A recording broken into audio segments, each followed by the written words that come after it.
The following contains spoilers for Frankenstein. One of the biggest changes Frankenstein makes to the source material gives it a powerful thematic connection to 224's Gothic reimagining of a horror classic. Directed by Guillermo del Toro, the film embraces many of the tropes that have defined the filmmaker's career, including an unexpected love story that plays out in tragic fashion. It's something similar to what Robert Eggers did in 2024, with his reinvention of a horror classic, Nosferatu.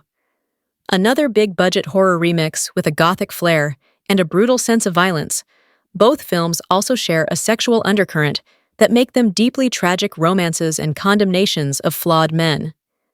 Guillermo del Toro's Frankenstein and Robert Eggers' Nosferatu both explore iconic horror movie villains with the same eye towards exploring the romantic and sexual appeal to the darkness of their story. Notably, neither film ends happily for its main lovers, and in turn, each condemns the society that wouldn't allow these relationships. Although both movies are set in the past, their views are extremely modern, especially when it comes to the ways women can be caged by expectation and have their genuine interests and desires refused. In Frankenstein, Elizabeth becomes enamored with the creature when she first comes across it in the basement of Victor's laboratory. There's a wordless bond that quickly forms between the pair that's a far cry from the more mundane connection between her and Victor's brother William. Elizabeth lashes out at Victor more furiously than ever before after she believes he's killed the creature, mourning the man she only met for a day. Their later reunion is disrupted when Victor accidentally shoots Elizabeth, leading her to die in the creature's arms, bemoaning the fleeting nature of life. This plays into the real tragedy of the film, where the creature realizes he can never die and be reunited with the woman he fell in love with. It's a compelling romantic tragedy hidden amidst all the horror, similar to how Nosferatu is secretly a story about a woman whose obsession with a man she is not married to leads to the corruption and death of several people. In Nosferatu, Ellen is targeted by Orlok. In Nosferatu, romance and love are treated almost as a form of property, with the men retaining a sense of ownership over their brides. Whether that be Hutter's affection or Count Orlok's possession, Ellen is caught in the grasp of another.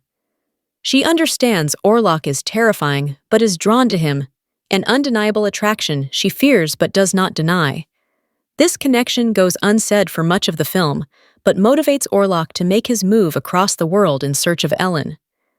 Ellen is not repulsed by the inhuman creature, but still sees him for the monster he is.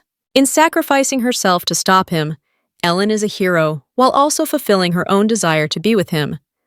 Both Frankenstein and Nosferatu are Gothic romances with no illusion about the fickle nature of love and the wild abandon of sexual attraction.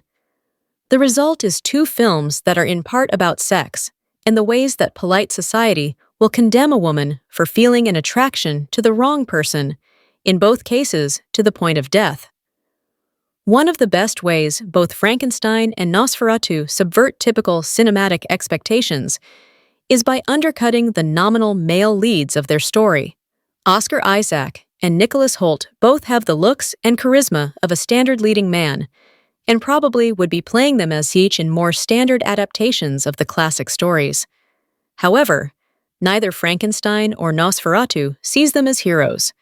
They are flawed extensions of fragile male egos, lashing out in fear and anger when the world doesn't conform to their desire. Frankenstein is the tragedy of Victor, his dogged desire to overcome death leading him to make moral compromises and become just as cruel as his father was before him. Victor's pursuit to control nature itself extends to his anger over Elizabeth's lack of romantic interest in him, with his final decision to try and kill the creature being spurred on by his creation's whispering of Elizabeth's name. It's the point where Victor truly becomes the villain of his own story.